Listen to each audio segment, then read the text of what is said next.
Okay, so last time I was really burning through to try to get caught up with everything, and I forgot to mention something important about Maslow's hierarchy. So we talked about the different types of needs. One thing I failed to mention was that there's a hierarchy. So the whole idea is that some of these needs are more important than other needs. So needs like the physiological needs, you need to breathe, you need to have food. People will give up other things in order to get food. If you're in war and there are bombs falling around you, you might not want to go outside. You might want to stay inside. But if you consume all of the food and all of the water that you have, at some point you're going to get really hungry and really thirsty, and what are you going to do? You're just going to sit there and die? No, you're going to go outside, even though it might be very dangerous. Right? So the whole idea is that these lower needs are in some ways more important than the higher needs.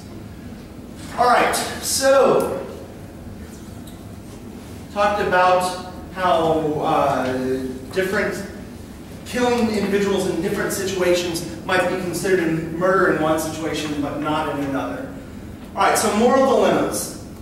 Imagine that you're this individual and there is a train hurtling down the tracks, and the train is either going to hit 5 people or it's going to hit 1 person. And you have the switch, and it's going to kill 5 people unless you change it. What do most people do? Yeah, most people say, hey, I'll change it. I'll sacrifice that 1 person to save the other 5. Why would someone do that? In order to kill 5 people, we can kill. The tragedy is this. There's less of a tragedy, right? Here you lose 5 people, here you lose 1 person, right? So people think, aha, we're going to reduce the tragedy. By getting rid of 1 person, we're actually saving 5, right? So if you frame this question a little bit differently, okay, imagine that there's the same train on the same track and that 5 people are going to die. They're the same people, and instead you're on a bridge. And you have the opportunity to push someone off the bridge, which will stop that train. It'll kill him, but it'll stop the train. So in both situations, you have this 5 versus 1 situation, right? And what do people overwhelmingly pick in this situation? They will not push him.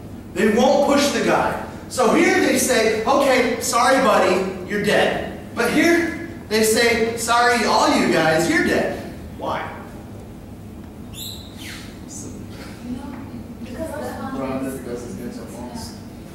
I'm sorry, you said in the first one, and then he said something, and you said, yeah, I didn't. Okay, so what? Probably because if you eat the bridge, it's going to affect the driver.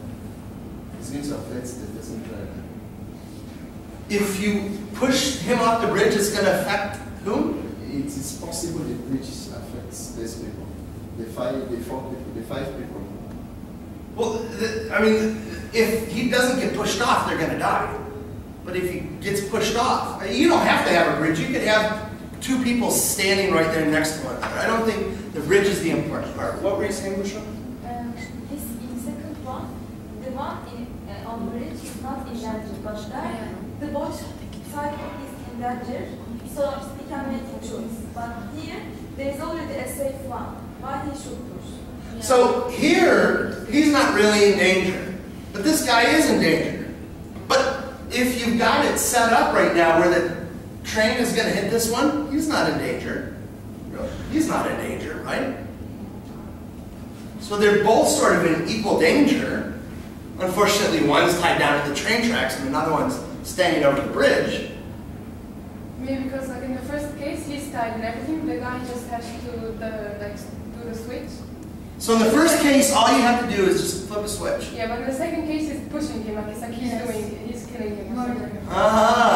So in the first one, all you have to do is flip the switch. The second one, you actually have to push someone, right?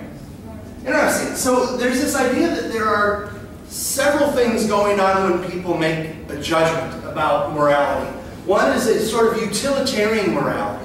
This is the type of morality that I've been referring to when I've talked about Maslow's hierarchy of needs. Right? So you'll kill someone and it's not murder, and it's not even an immoral thing to do if they're trying to kill you, right?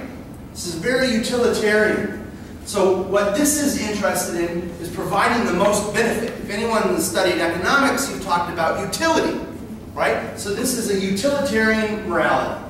On the other hand, we also have an emotional morality. What's the emotional morality?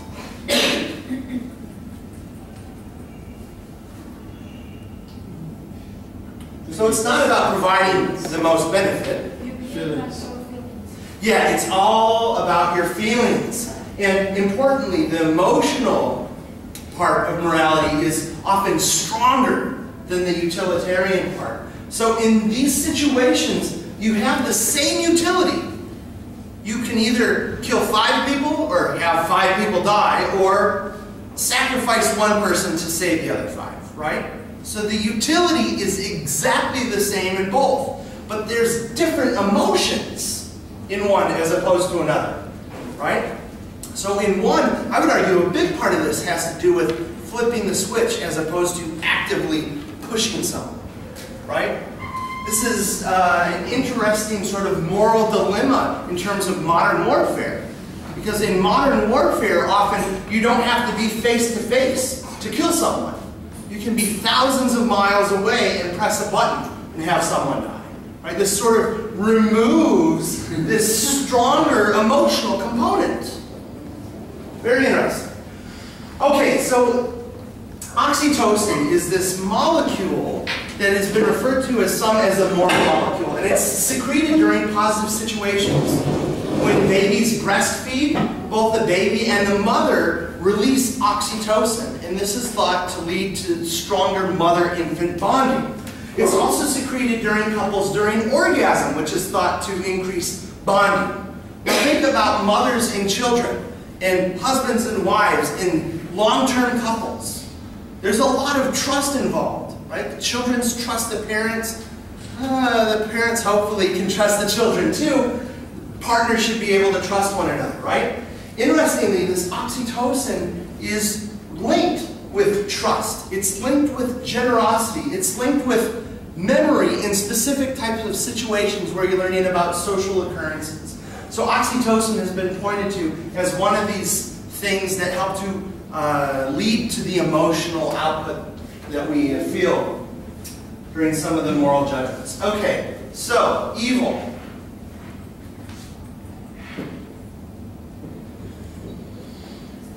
What is evil?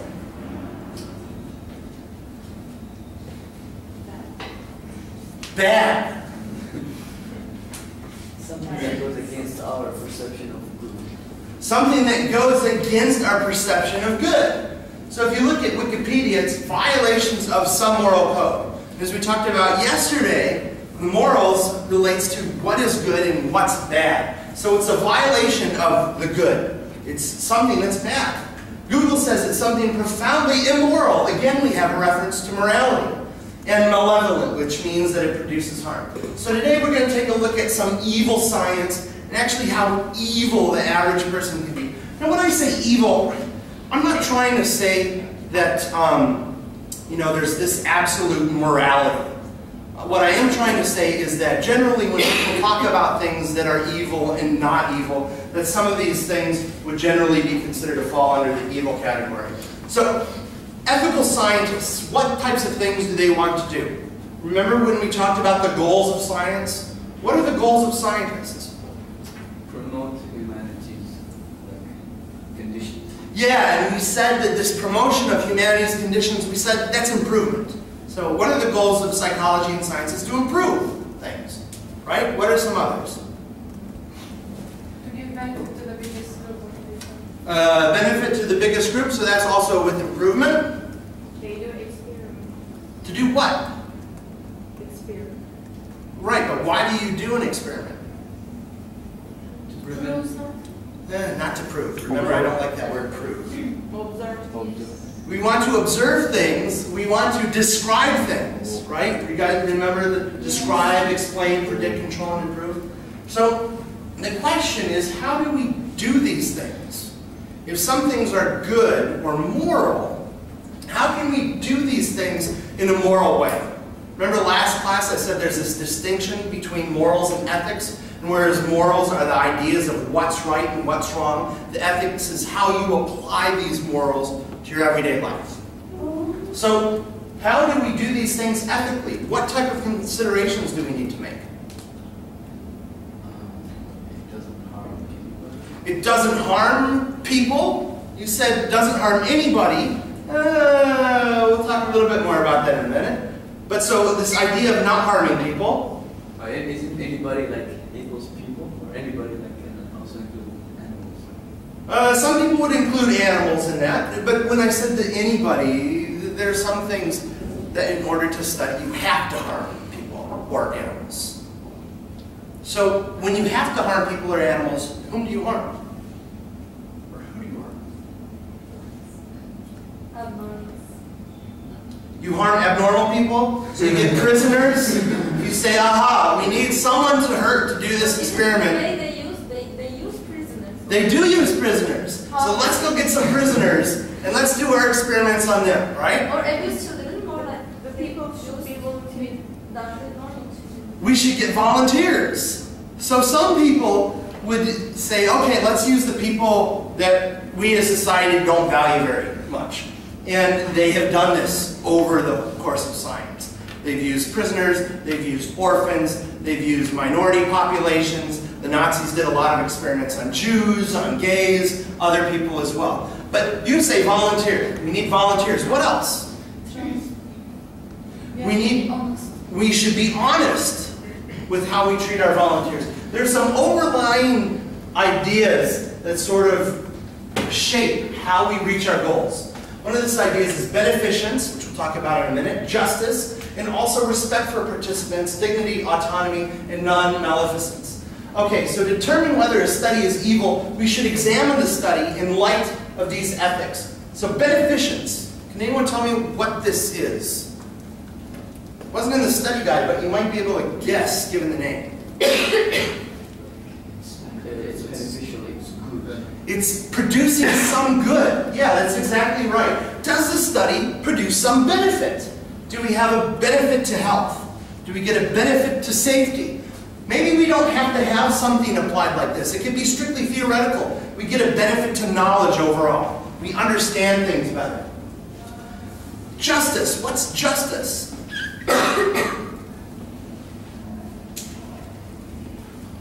Fairness. Fairness. Good. Anything else?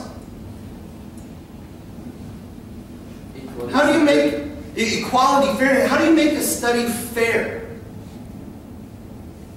Remember one of the things that we talked about when we said the things that, yes, that's exactly right. Something that defines a true experiment. Can you say it again? Random selection. If we randomly select our participants, we'll get some Jews, we'll get some Christians, we'll get some Kurds, we'll get some atheists, we'll get some men, we'll get some women. It's sort of fair. Everyone has the same opportunity to participate in the study. But sometimes your study requires a specific kind of subject. That's right. So if I want to do a study about the effects of menstruation on memory, so do women's memories change according to the period of the cycle that they're in, right? So I'm not going to randomly select for men because that wouldn't help me at all. So I could restrict my scope to women, but still I would want to randomly select within women, right? So good. So we want the study to be fair, and we want the people that are benefiting to share the costs, right? If it's fair, and I'm going to study you, and I'm going to get all the benefit from it, you're not going to get any benefit, is that really fair? The people that are getting the benefit should also help pay the costs. This is a problem with some of the animal research. So animals are often used to learn more about memory and language and social interactions, and these animals are kept separate sometimes from other animals. They're not allowed to live their normal life that they would in the wild. So they suffer a large, large cost. And sometimes these studies don't benefit the animals. They benefit people. So this is a problem for some animal research. How about respect for participants? There's this idea about dignity, that everyone has some innate value or some innate worth, and we should treat them with respect accordingly. So we should treat people as individuals. We should give them accurate information about the study, like someone said before. We should give them autonomy. So auto, meaning sort of done by itself, right? We want them to have autonomy. So even if we are randomly selecting people, and I say, aha, you've been chosen to participate, do I force her? What do I do? Give her an option. I give her an option. Hi, I'm doing a study. Would you like to participate or not? Here's the information. Here's what we're going to do. Here are the risks that you might have. Here are the potential benefits of participating in the study. Would you like to participate? Right? So we respect her. We don't force her to participate. We give her autonomy and the ability to decide for herself. Also, there's this non-maleficence. We want to not harm people, generally. Sometimes we have to harm people. So when I was a college student, I participated in a lot of studies for a lot of money. Medical studies, drug studies, where we were given drugs to see if they were safe. Right? Will this drug kill you? Will it do bad things? So I would take the drugs. Of course, they did studies with animals first to make sure that it didn't look like the drugs were harming the animals. So only after it looked like it was pretty likely that it was okay when they do this studies with humans. Right? But there was a risk. I could have died. In fact, I was harmed. Sometimes I was harmed every hour. So in some studies, they would draw your blood regularly to see how your hormones were changing as the drug was in your system. So every hour, they would draw my blood, so I have nice scars now. It hurt. They harmed me, right? Is this a good thing to do? They could potentially kill me, and they did harm me. You were told. Yes, It's voluntary. It's my decision. What else? What's the last thing say? It needs to be balanced with the beneficence. What's the beneficence again? Information, the results. It's the benefit that the results might have, right? So if the benefits are really weak, but the risks or harm is really great, then you probably shouldn't do the study. But if, however, the potential benefits are really high, and the potential risks or harm is fairly minimal, yeah, I have a little scar. It's no big deal.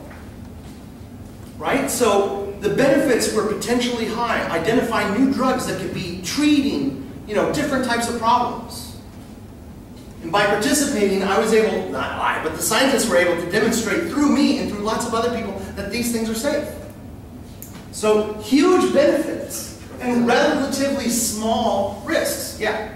And dignity is not given after the information. When we use and apply placebo effects and stuff, it's not correct information. That's interesting. So this is sort of an ethical dilemma within psychology and medicine. Do you give people placebos, right? Because you're telling them that if you're saying that this is a drug and it's going to work, then this could be a problem. So a lot of studies where they use placebos, people know that there are placebos involved. We're going to give everyone injections. You may or may not receive the drug. So when I participated in the study, one of the things we had were patches. We would get patches, and we didn't know whether there was medicine on the patch or not. And we knew that some of us would get it and some of us wouldn't. Does that make sense? So in that sense, we did have information that we might be receiving the placebo. Other types of research where experimenters lie to participants, oftentimes they have a very difficult time getting past institutional review boards unless there are some really strong benefits and also some efforts made by the experimenters to try to reduce any negatives that might happen as a result of having lied to the subjects. So this actually happened when I was in graduate school one time. They had an experimenter who came in and talked with two students who were going to participate. One student was actually really in the experiment, and the other was not. So the one that wasn't, he like opened up this box and there was money in it. And he said, hey, wow, the experimenter is gone. You know, you want to take the money? We'll split it. So to see if the person would take this money and then how this later affected their performance on other tasks, right? Now, when the person at the end of the study was confronted by the experimenter and said, hey, you took money from me, this person got really, really mad. You set me up. This wasn't supposed to be an experiment about stealing. You know, you're lying to me. And rightly so, the experimenter set this kid up, and he was really ticked off. And so some of the research, people could debate about whether you should do it or not, because this was traumatic for him. So there was some maleficence. Does that make sense? So you've got to weigh the risks and the benefits. Okay, so the Tuskegee syphilis study. What was the thing that they were interested in learning about? Syphilis effects on black. They were interested in how syphilis affects not just black people. They were interested in how syphilis affects people. What happens to people when they have syphilis and, you know, develop over time? How do they get sick? How quickly do they get sick? So, how does syphilis affect people? This is beneficial. If you know how syphilis affects people, you might be able to develop treatments that can counteract some of those effects. Maybe you can identify people in different stages of syphilis so you can treat them better. So this is a very beneficial type of question. Who are the participants? Poor black people. That's exactly right. Who are the experimenters? Doctors. Primarily rich white doctors. So you have rich white guys doing experiments on poor black guys. When we talked about justice, does this seem just? No. Having one group of people benefit everybody, right? So you have two groups. You've got those who are infected with syphilis, and you have the non-infected controls, right? So what they did is they followed basically how syphilis developed in these individuals that had it. What was so evil about this besides just the fact that it wasn't just? Patients don't know.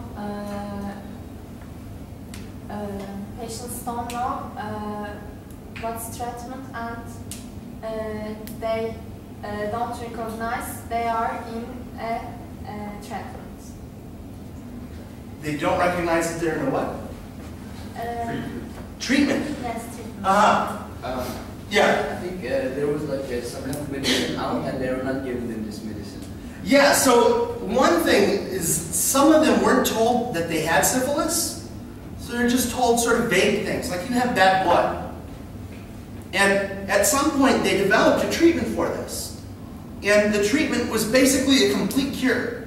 You take this treatment, you're cured, you're done, you're okay, right? So they came up with this effective treatment, penicillin, in 1947. And the participants were lied to. They weren't told that they had syphilis. They were told that they couldn't get treatment. Some of them figured out that they had syphilis and tried to get treatment. They would try to get penicillin. But they were told, oh, we're sorry, you're participating in this study. You're not allowed to have treatment. So what ethical principle does this violate? Non-maleficence. They're hurting these guys. Originally, they were just watching people, right? When there was no treatment available, that's really all you could do, just watch them. But at some point, you have a treatment. And instead of treating them and helping them, providing a benefit to them, they let them get worse and worse and worse. This also shows a lack of respect for them. Anyway, the study was finally terminated in 1972. So this is like almost 25 years later. So for 25 years, these guys were getting sicker and sicker and dying and passing on syphilis to their wives and passing on syphilis to other people. So this is a really, really sort of nasty type of thing. All right, little Albert. What happened with little Albert? Doctors give little Albert stimulus, loud noise, and they observe his attitude. That's exactly right. So they took little Albert, and this is a classical conditioning experiment. And if any of you guys have sisters or cousins or nephews, you may have seen them. If there's a loud noise that comes, like thunder, or maybe a car horn that's as they're sleeping, what do? They get upset. Clear. So what they did is they took little Albert and they let him play with things. Right. Oh, here's the rat. How do you behave to the rat? Oh, it doesn't know that the rat's a bad thing. It's something. Oh, let's try to get a So it's playing with the rat, right? And then what do? They made a loud noise. Boom! As it's playing with the rat. And what happens to little Albert at this point? Here. Because the noise is scary, right? So the noise scares it. And they repeatedly pair these two things together. Here's the rat. Boom! Here's the rat. Boom! So what happens in the end? Fear of death. Yeah, little Albert, as opposed to crying when he hears the boom, little Albert starts to cry when he sees the rat. So this question about can emotions be conditioned, this is very beneficial. This helps us to understand things like love better, which we'll be talking about in a few classes from now. But we have a problem because the subject is 9 months old. How does the 9-month-old agree to participate? Can you tell the 9-month-old, okay, we're going to let you play with things, and we're going to make some noises that may or may not scare you, and, would you like to participate? You can't do it. So you have this autonomy problem. So instead you get the parents to say, yeah, this is okay. So that's what a lot of research with infants now use. They use parents to get permission for the children. But that wasn't even in a parent, that was in an orphanage. It wasn't an orphanage, but the little Albert was the son of, I'm not sure if she was a nurse or someone who worked there. Okay, so they did this design to measure the reactions to objects. They classically conditioned the noise and this white rat, and then they measured the reactions. And we see that emotions can become conditioned. But additionally, now little Albert, not only is he afraid of white rats, he's afraid of other white things. White bunnies, white beards, Santa Claus masks, which have white beards. In the follow-up, what did they do? Did the experimenters do anything to help little Albert not be afraid of these things in the future? No. I don't know how much of this is the experimenter's fault. If I'm remembering this situation correctly, the mother and little Albert left. So it would be hard to sort of follow up if the kid's not available afterward. But if you're going to do this type of thing, you should really make sure that the people who you are negatively affecting, who you are acting maleficently towards, are going to be around to help remove this. So there are ways that you can decondition fears. Do extinction training. All right. The Stanford prison experiment. The next two experiments demonstrate not only that some of the experiments can sort of be evil in the way that they treat the participants, but also that individuals can be fairly evil. So what was the question in the Stanford prison experiment? How the prisoners and the ones who were being jailed and the ones who jail others, who, I don't know the word, how do they feel? What's the emotions? So, part of it has to do with how the jailers and the prisoners are feeling, but there's some other things too. College. They use college students and other people. Talking about giving orders. Giving orders. So it's something about giving orders, how they behave, how they treat one another. Lots of times in prisons there are problems. So prisons aren't especially nice places to go. There are riots in prison. Why? Pardon? Yes, they did do random assignment. That's a little bit later. Why do riots happen in prisons? I mean, why would people say that riots happen? Because of rage. What? Because of rage. Rage? Rage. Rage! You have prisoners in prison, and they're angry, right? Not only are they angry, but what else? They're criminals! So you lock a whole bunch of criminal people together, and they can't do the things that they want to do, they're going to get angry. Of course you have riots, right? But you have other problems too, like guards abusing the prisoners, right? Beating them, treating them poorly. So why is this? So some people would say it's because you have criminals in there. The problems that you have in the prisons don't have anything to do with social roles. It's the type of people that you put in there. And the guards, the people that choose to be guards, they're not randomly assigned. Right? I'm not a teacher because I was randomly assigned to study psychology and become an academic. Why did I become an academic? I chose to. Right? The people that decide to become guards and police officers, they choose to. So if you're somebody that likes hurting other people, what type of job might you want? Would you want a job where you have control over people, like a policeman would or a prison guard would? Or would you want a job like a college professor? Yeah, probably a prison guard. Actually, some people might say that you want to be a college professor because we can give you all Fs. But it's not so much physical. So anyway, how do these socially defined roles of being a guard and being a prisoner affect things? So what they did is they got some participants. Say that they recruited them by a newspaper ad.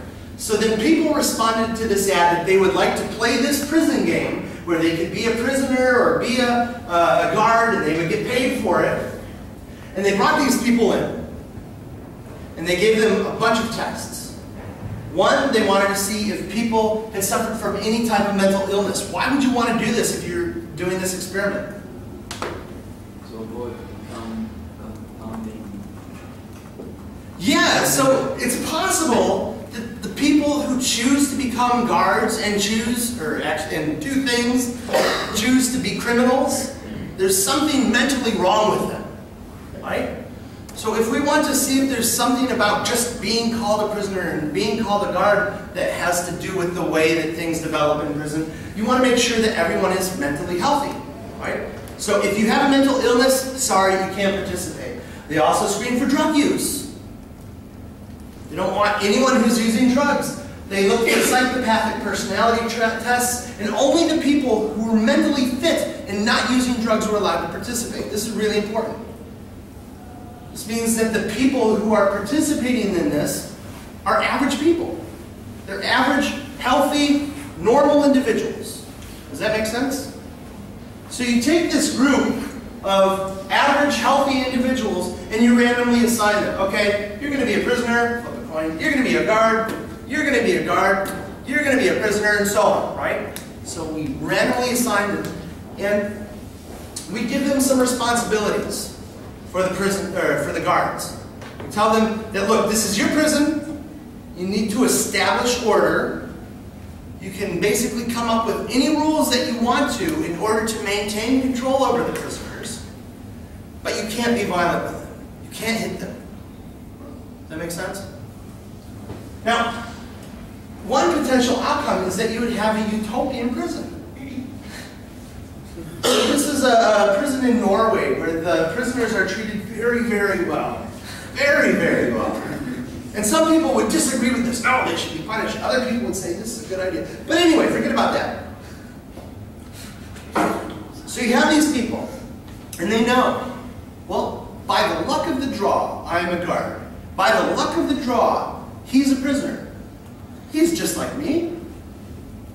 So, he's a reasonable individual. I'm a reasonable individual. Let's set out our rules. Okay, so the prisoners, you guys have to be in bed by 8 o'clock.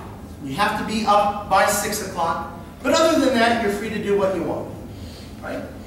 Have a good time. We'll spend 2 weeks. Then we'll pick up our paychecks. Sweet. This would be very easy. But what happened instead? This isn't what happened. Behaviors changed very quickly and very extremely. So what did the guards do? They abused the prisoners. Immediately, some of them started abusing the prisoners. They said, I'm the authority figure. I'm good. You're bad. You better listen to me. You want to go to bed at, 8 or at 10? Forget that. You're going to bed at 6. Oh, talk back to me, huh? You think this is a democracy? You're a prisoner. You better shut up. Right? So immediately, just by being told, okay, you're a guard, you're a prisoner, people started changing their behavior. So you have lots of mistreatment. You can't hit the prisoner, but you can make them do push-ups. You can make them do jumping jacks. You can lock them in a room with nobody else. You can strip off their clothes. They didn't say anything about that. So the guards, who are average, healthy individuals, are doing these horrible, horrible things to other people. And there was a lot of psychological stress, lots of depression and anxiety, both for the prisoners and also some of the guards. One of the guards really enjoyed what he was doing, but other guards didn't like it. They were upset with it. And this was stopped after only 6 days. It was supposed to go on for 2 weeks, but the experimenter said, whoa, whoa, whoa, this is nuts. We can't let this go on anymore, so they quit it. So what does this tell us about people and how social roles affect people's actions? There's some evil. It suggests that there's some evil in people. That in average, normal, healthy, everyday people, that there is something evil waiting, ready to come out. Social roles have a huge influence on behavior. Another thing that looked at this idea of the social roles was the Milgram obedience experiment. So what was the question here? People doing. If you're asked to hurt someone, will you do it? Would you punch her, please? Don't really. So how much can authority figures influence behavior?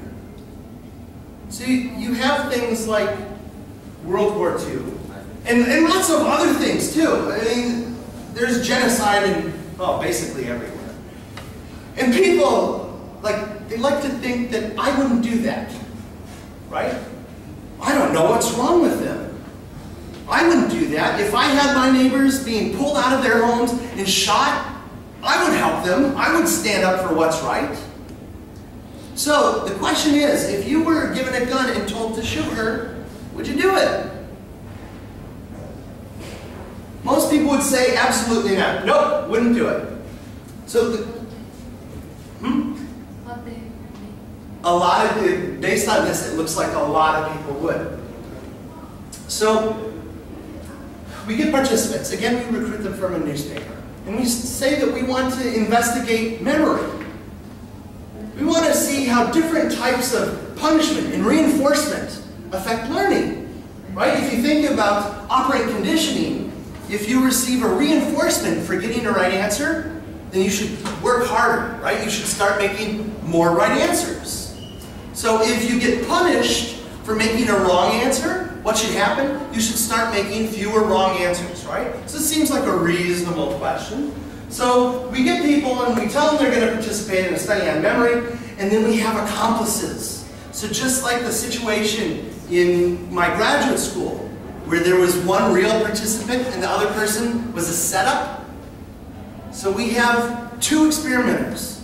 One is the real person doing the experiment, and the other one is pretending like they're not an experiment. They're pretending like they're there to get their money too. So we have an authority figure, the experimenter. We're at Yale. This is a prestigious university. Remember the halo effect? So I'm at Yale. So what does this mean about my research? Yeah, my research is good. It's ethical. It's important because I'm at Yale. Right? So we have someone from Yale wearing a lab coat. They have a stern manner. They look very, very professional. And they explain the purpose. So we're going to study the effects of punishment on learning and memory. And we randomly assign people. Right? We tell them that, okay, here, why don't you pick and we'll see what you're going to be. But we set it up so that way the participant is always the one who's going to be the teacher. The accomplice is always going to be the learner. So the whole thing, the teacher is going to shock the learner whenever they answer a question incorrectly. Does that make sense? So no shocks were administered, but the learner is going to act like they were shocked. Actually, I shouldn't say no shocks were administered. To make it seem like it was really a real thing, they actually shocked the teacher. They gave him a low voltage shock just to show him that it was really shocking people, even though they didn't really shock So, aha, see, it works. You're going to shock people. So, as people make mistakes, we're going to give them higher and higher shocks. Well, that didn't learn. We're going to punish them more. Instead of having this low voltage shock, now you're going to have a high voltage shock. So you go very extreme. You have labels that say danger, severe shock, and then even some situations where it just says XXX. It's bad news. So how far would people go? How far did they go? Oh, they got it wrong again. Please shock them. Huh? Until potentially that they're dead. Yeah, a lot of people went so far that the individual might have died. So the accomplice is the person who's pretending to be participating as a learner. They start screaming and yelling. Got it wrong, please shock them.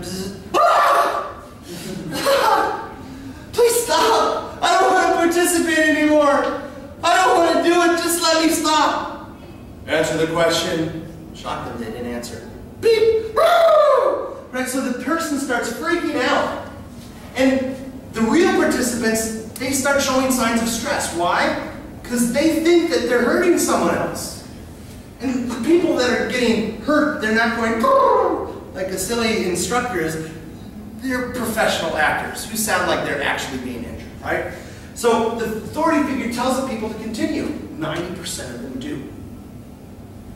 60% continue to the very last shock, where the participants have actually stopped responding. So they're screaming a little bit, they're hollering that they want to get out and stop, and then at some point, there's no more sound from the room. What might happen? They might have died. If you're giving them shocks and you don't hear anything, maybe they're dead. But people still win. 60% of people continue to go all the way.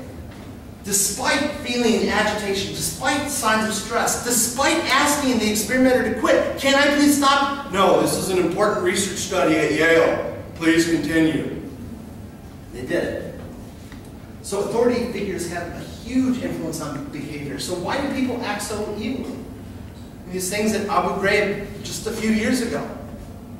Like everyone was so surprised. I don't know about everyone, but almost everyone in my community was really surprised. Can you imagine that? These soldiers did that? What type of sick, screwed up people are they? But based on these types of studies, what might we think? Are they really sick, screwed up individuals?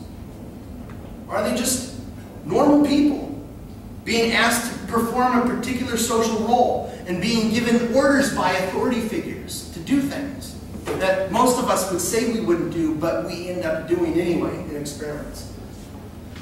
Right. You can check this out. Ask me if you have questions. Next class we'll talk about conformity and some less evil aspects of conformity.